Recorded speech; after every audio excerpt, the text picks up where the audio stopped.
My take on the demand to take a drug test, no, for a government official, for all government officials, especially the president. Nakatali yon sa kanyang oath. When he took the oath as president, he said there that I consecrate myself to the service of the nation. So, ibig sabihin nun, ibinibigay niya yung buhay niya sa bayan.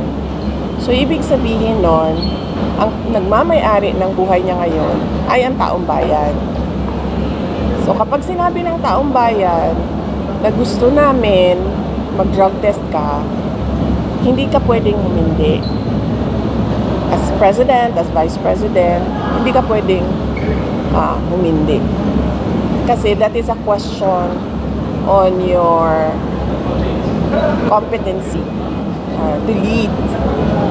And to erase all doubts on your competency and your decision-making skills is just to do the drug test. Kasi wala namang rason kung bakit ka hindi. Sasabihin mo, pride, ayaw ko mag-give in sa inyong mga paninira sa akin. That's a very flimsy excuse for saying na hindi ako mag-drug test.